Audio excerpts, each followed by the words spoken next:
से आप सभी का स्वागत है न्यूज इंडिया पर। मैं हूं आपके साथ नीतू गुप्ता। शुरुआत करेंगे साउथ साइड की खबरों की। तमिलनाडु विधानसभा ने एक बार फिर सर्वसम्मति से ऑनलाइन जुए पर प्रतिबंध लगाने वाले विधेयक को पारित कर दिया है। राज्यपाल आर.एन. रवि ने इसे पुनर्विचार के लिए सरकार को वापस कर दिया था। वहीं विधेयक को पेश करते हुए मुख्यमंत्री एम.के. स्टालिन ने कहा कि वो कई जिंदगियों के नुकसान को देखते हुए इसे भारी मन से पेश कर रहे हैं।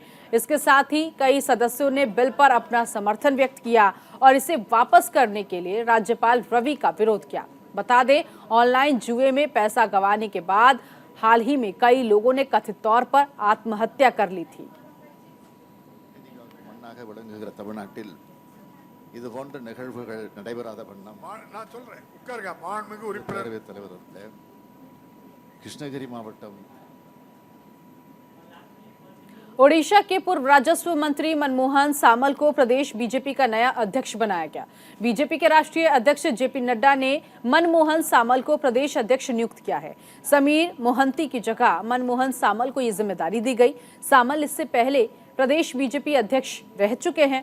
2004 से 2009 तक धामनगर से विधायक रहे मनमोहन सामल बीजेपी गठबंधन सरकार में मंत्री भी रह चुके हैं।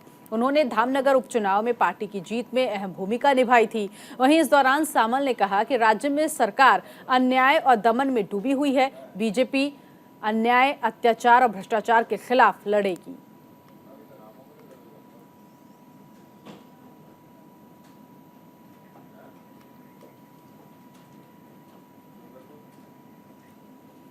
कर्नाटक में इस साल होने वाले विधानसभा चुनाव को लेकर सभी पार्टियों ने कमर कस ली है। उम्मीद जताई जा रही है कि कांग्रेस चुनाव को लेकर 1-2 दिन में उम्मीदवारों की सूची जारी कर सकती है। कांग्रेस की कर्नाटक इकाई के अध्यक्ष डी.के. शिव कुमार ने कहा, विधानसभा के लिए पार्टी के उम्मीदवारों की पहली सूची 1-2 दिन में जारी की जा सकती है। इसके अलावा बीजेपी पर भी शिव कुमार ने हमला किया। उन्होंने कहा, मुझे लगता है कि जेपी नड्डा को राहुल गांधी से डर लगता है। राहुल गांधी की सादगी ने बीजेपी में डर पैदा कर दिया है, इसीलिए वो हर दिन राहुल गांधी का नाम ले रहे हैं।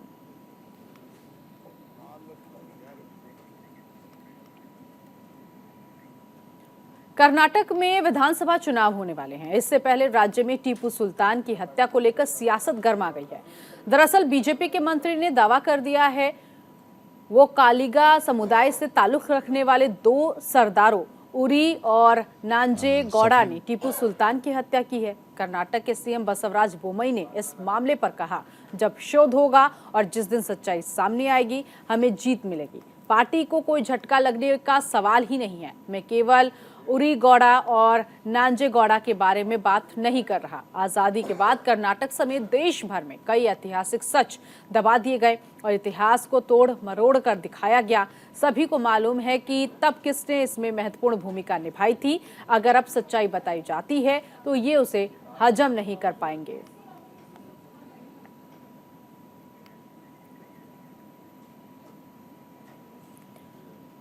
कर्नाटक के कलबुर्गी नगर निगम के मेयर और डिप्टी मेयर के चुनाव हुए, जिसमें बीजेपी उम्मीदवार ने जीत दर्ज की। मेयर का चुनाव वार्ड नंबर 46 से विशाल दर्गी और डिप्टी मेयर का चुनाव वार्ड नंबर 25 से शिवानंद पिस्ती क्रमश ने जीता।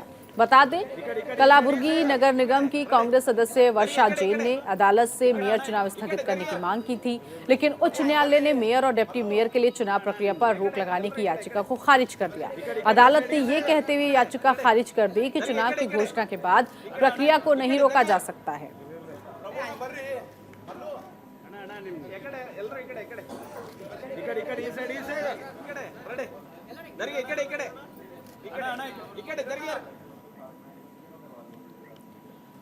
तमिलनाडु कांग्रेस कार्यकर्ताओं ने चेन्नई में पार्टी मुख्यालय में मोदी सरनेम मामले में कांग्रेस सांसद राहुल गांधी को दोषी ठहराए जाने के खिलाफ विरोध प्रदर्शन किया।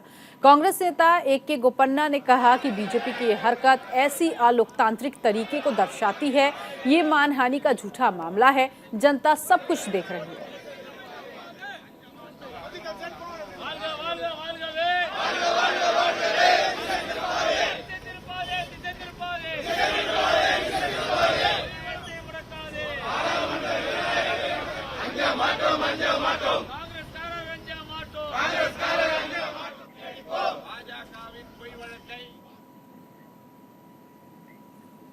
कांग्रेस नेता राहुल गांधी के मोदी सरनेम वाले बयान के मामले में सियासत गर्मा गई। जहां बीजेपी लगातार राहुल गांधी पर निशाना साध रही है, तो वहीं इस मामले को लेकर कर्नाटक में बीजेपी सांसद सुधांशु त्रिवेदी ने कहा कि राहुल गांधी की फितरत बन गई है कि न्यायालय में अपनी बातों के लिए मुकदमे फेस करते रहते हैं। कि राहुल गांधी जी की एक फितरत बन गई है कि वो न्यायालय के में गलत बातों के लिए मुकदमे फेस करते ही रहते हैं। याद करिए 2019 के चुनाव में उन्होंने राफेल के मुद्दे को लेकर सर्वोच्च न्यायालय को गलत ढंग से कोट करने के लिए लिखित माफी मांगनी पड़ी थी। महात्मा गांधी जी की हत्या को लेकर संघ को दिए गए बयान के लेकर उनका केस चल रहा है, और इससे पूर्व भी अगर आप देखें तो कई मामलों के ऊपर वो ऐसे चीजों के ऊपर कोर्ट में केस सामना कर रहे हैं। और क्या कहा जाए, एक समुदाय को अपमानित और लांछित करने का जो प्रयास किया गया वो बहुत दुखद है, और ये कहीं से भी भारत जोड़ो नहीं, ये भारत तोड़ो का प्रतीक है। पर उससे भी बड़ा अपराध जो राहुल गांधी जी ने किया है, पूरे देश की गरिमा, सार्वभौमिकता और लोकतंत्र को अपमानित करने का प्रयास विदेश की धरती से जो किया है, वो मेरे विचार से अक्षम्य है। हो सकता है यहां पर उन्हें माफी मांगकर कुछ राहत मिल जाए, परंतु देश से तो उनको बगैर शर्त माफी मांगनी ही पड़ेगी।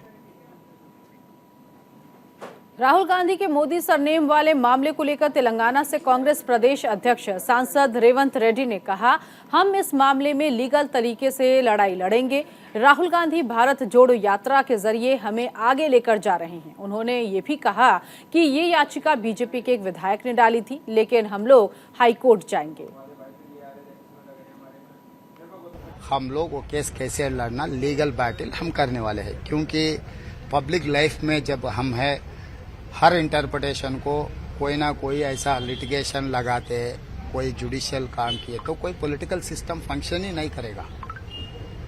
कि ये सब सारे पूरा देश चर्चा करने का जरूरी है, तो हम लोग डरने वाले नहीं है।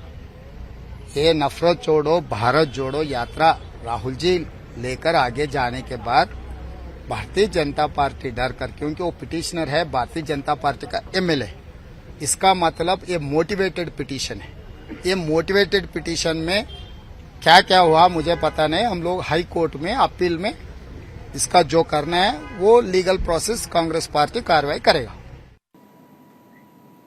टीएसपीएससी पेपर लीक मामले में तेलंगाना प्रदेश कांग्रेस कमेटी के अध्यक्ष रेवंत रेड्डी एसआईटी के सामने पेश हुए, जहां रेवंत रेड्डी ने प्रश्न पत्र लीक के संबंध में एसआईटी को एविडेंस सबमिट किए।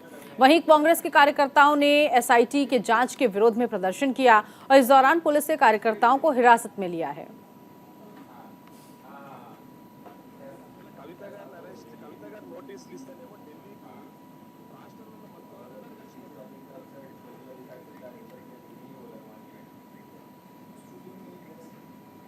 केरल के सीएम पिनाराई विजयन ने बीजेपी पर निशाना साधते हुए कहा, प्रदेश में बीजेपी तुष्टीकरण कर रही है। सीएम पिनाराई विजयन ने यह भी कहा, बीजेपी अल्पसंख्यक समुदाय के कुछ धार्मिक नेताओं को खुश करने की कोशिश कर रही है। कन्नूर में एक जनसभा को संबोधित करते हुए सीएम ने कहा, ईसाई अल्पसंख्यक हैं, देश में क्या स्थिति है, ईसाई समुदाय को जिन हमलों का सामना करना पड़ रहा है उसके बारे में क्या। इसके साथ ही सीएम ने कहा, हमारे पड़ोसी कर्नाटक में क्या क्या हमले हुए, पिछले क्रिसमस में हमने सुना कि छत्तीसगढ़ में क्या हुआ, ये सब संघ परिवार का है। अन्य राज्यों में केरल जैसा, केरल धर्मनिरपेक्षता की भूमि है। आपको बता दें, प्रदेश के अंदर सियासत तब से शुरू हो गई जब से आर्कबिशप ने एक जनसभा को संबोधित करते हुए बीजेपी का पक्ष लिया था।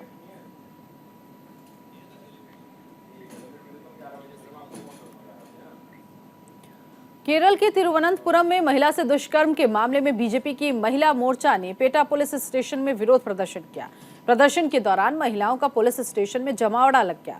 बता दें, तिरुवनंतपुरम में एक अज्ञात व्यक्ति द्वारा 48 साल की एक महिला का कथित रूप से यौन उत्पीड़न करने के मामले में ढिलाई बरतने का पुलिस अधिकारियों पर आरोप लगा था, जिसके बाद बीजेपी की महिला मोर्चा ने विरोध किया। मामले की गंभीरता को देखते हुए दोनों पुलिस अधिकारियों को निलंबित कर दिया गया है।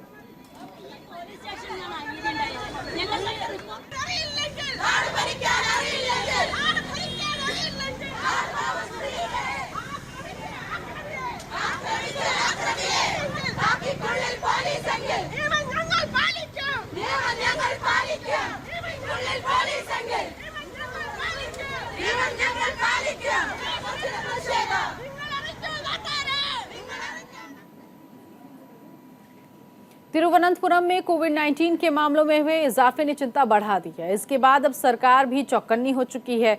सरकार ने सभी जिलों में अलर्ट घोषित कर दिया है। तिरुवनंतपुरम और एर्नाकुलम जिलों में कोरोना के मामले ज्यादा मिल रहे हैं। नए मामले सामने आने के बाद राज्य में कोविड-19 के एक्टिव मरीजों की संख्या 1000 के पार हो गई है। इसके साथ ही 111 मरीजों का इलाज अस्पताल में किया जा रहा है। सभी जिलों की निगरानी मजबूती से करने के निर्देश दिए गए। आपको बता दें, केरल की स्वास्थ्य मंत्री की अध्यक्षता में एक उच्च स्तरीय बैठक में राज्य में कोविड की स्थिति का आकलन किया गया, जिसमें आईसीयू और वेंटिलेटर सुविधाओं पर भी नजर रखने के अलावा दवाओं और परीक्षण किटों का पर्याप्त स्टॉक देखने के निर्देश दिए गए। जांच किट आसानी से उपलब्ध हो सके, इस बात का भी ख्याल रखने का निर्देश जारी किया गया।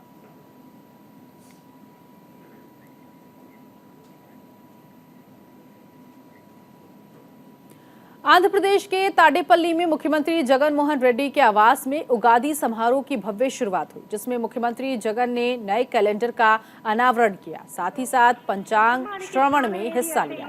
इस मौके पर लोगों की भारी भीड़ देखने को मिली। मुख्यमंत्री के आवास को इस तरीके से सजाया गया कि तमिल संस्कृति की झलक दिखाई दे। నింపుకొని ఉన్నాయా అనిపిస్తున్న ఈ సభా ప్రాంగణంలో మనం కొలను నృత్యాలతో వేద పండితులతో ధర్మానికి స్థానం ఏది అంటే ఈనాటి సభా ప్రాంగణంగా తీర్చిదిద్దినటువంటి ఈ ప్రాంగణంలో ముఖ్యమంత్రి వర్యుల వారు గణపతికి నమస్కరించి వాటి పూర్తి స్థాయి శక్తిని నింపుకొని ఉన్నాయా। आंध्र प्रदेश के अमरावती में मुख्यमंत्री वाईएस जगन मोहन रेड्डी ने औपचारिक रूप से 86 करोड़ रुपए की लागत से सरकारी स्कूल के छात्रों के मेनू में रागी माल्ट पे शामिल करने की घोषणा की। इसे जगन्नाथ गोरुमुड्डा योजना के तहत लॉन्च किया गया। इसमें राज्य भर के 44,392 सरकारी स्कूलों के 37 लाख से ज्यादा छात्रों को लाभ पहुंचेगा। इस पर सीएम रेड्डी ने कहा, हमने सत्ता में आने के पहले दिन से ही स्कूल छोड़ने वाले बच्चों की संख्या को कम करने और छात्रों के बौद्धिक विकास को बढ़ाने की दिशा में काम करके कई क्रांतिकारी कदम उठाए हैं। देवी मां के पावन 9 दिनों का पर्व चैत्र नवरात्रि 22 मार्च से शुरू हो चुका है। 30 मार्च तक चलने वाले इन दिनों में मां दुर्गा के अलग अलग स्वरूपों की पूजा होती है। शास्त्रों में मां दुर्गा के 9 रूपों का बखान किया गया। मंदिरों में मां दुर्गा के भक्तों की भीड़ देखी जा रही है। तमिलनाडु के रामेश्वरम में भी भक्त नवरात्रि मना रहे हैं और मंदिरों में मां की आराधना की जा रही है। दूर दराज से भक्त यहां पहुंच रहे हैं और नवरात्रि में शामिल होकर 9 दिनों का ये पूजा अर्चना भक्तों के जरिए किया जा रहा है।